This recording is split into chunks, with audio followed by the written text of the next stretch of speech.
వసూలు చేసేవాళ్ళకు ఏమైందయ్యా కట్నీళ్ళు పెట్టిన పొయ్యిలకు ఇచ్చినాం ఇంత అలమేసి దాన్ని మంచిగా ఫిల్టర్ చేసి గా నీళ్ళు ఇయ్యే శాతం అయితే లేదా అని అధికారులను దుమ్ము దులిపిన పొద్దుగాల అరే గా నీళ్లు కూడా ఇయ్యే శాతం అయితే లేదా వాళ్ళకి కేసీఆర్ ఉండగా 5 ఏళ్లలో ఇప్పుడు వాసన వచ్చినాయా నీళ్లు మంచిగా రాలేదా ఇప్పుడు రేవంత్ రెడ్డి రాగానే మిషన్ భగీరథలో కనీసం ఫిల్టరేషన్ కూడా సరిగా చేస్తలేరు ఇంత ఆలం కూడా చేస్తలేరు గా ఫిల్టరేషన్ కూడా జరగక మిషన్ భగీరథ నీళ్లు కూడా వాసన వస్తున్నాయని చెప్పి ఇవాళ ఇంటికి పోతే అవ్వాతాతలు చెప్తున్నారు అక్క చెల్లెళ్ళు చెప్తున్నారు ఏ రకంగా తయారైంది ఈ ప్రభుత్వం ఉన్నదాన్ని కూడా నడపశాతనైతలేదు जो है उसको चलाना भी नहीं आ रहा है लोगों को केसीआर साहब पूरा बन के दे दिया जो बन के दिया है उसको चलाना भी नहीं आ रहा है सरकार को ये तो तोड़ फोड़ सरकार है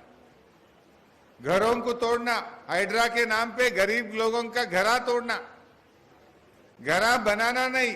ये तोड़ फोड़ सरकार है गरीबों का घरा तोड़ते जा रहा रेवंत रेड्डी सरकार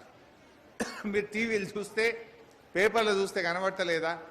పేదల ఇండ్లు నిన్న ఎక్కనో సుల్తాన్పూర్లో ఇండ్లు కూలగొట్టిండ్రు పాపం ఒక చిన్న పిల్ల ఇంట్లోనే ఉన్నది కొడుతూనే ఉన్నారు మిషన్ వాళ్ళు పాపం కట్టు బట్టలతో రోడ్డు మీద పడ్డారు ఇంట్లో సామాన్ కూడా తెచ్చుకోవడానికి ఛాన్స్ ఇస్తలేరు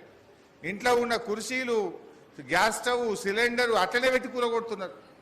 ఇంత దుర్మార్గం ఆ శనివారం ఆదివారం చూసి కూలగొడతారా హైడ్రా అంటే పేదల బతుకులు కూల్చడానికి పెట్టినవా రేవంత్ రెడ్డి హైడ్రా అంటే పేదల బతుకులు కాపాడుతావా పేదల బతుకులు కూల్చుతావా గవర్నమెంట్ అంటే ఇంత గూడు చూపియాలి గవర్నమెంట్ అంటే బుక్కడి బువ్వ పెట్టాలి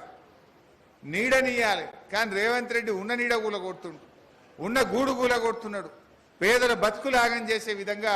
ఇవాళ కాంగ్రెస్ ప్రభుత్వం పనిచేస్తూ ఉంది దీన్ని మనం అర్థం చేసుకోవాలి ఇవాళ మన సిద్దిపేటలో రేపు వస్తారు మళ్ళా రేపు మున్సిపాలిటీ ఎన్నికలు రాగానే ఇక బీజేపీ వాడు దిగుతాడు కాంగ్రెస్ వాడు దిగుతాడు మీకు పైసలు ఆశ చూపుతారు ఇక రకరకాల మాయమాటలు చెప్తారు నేను అడుగుతున్న 2.5 ఏళ్ళ కాంగ్రెస్ గవర్నమెంట్ వచ్చి సిద్దిపేటలో చేసిన ఒక్క మంచి పని చెప్పమని ఒక్కటి ఉన్న మన కాలేజీలు ఎత్తుకపోయింది సిద్దిపేటలో మన పిల్లలు చదువుకోవాలని వెటర్నరీ కాలేజ్ పెడితే దాన్ని అలా రద్దు చేసి మన పిల్లల చదువులు ఆగం చేసింది ఎస్సీ మహిళా రెసిడెన్షియల్ డిగ్రీ కాలేజ్ పెడితే దాన్ని రద్దు చేసి మన పిల్లల్ని ఆగం చేసింది నేను ఆ కొమర్చెరువు మీద మంచిగా శిల్ప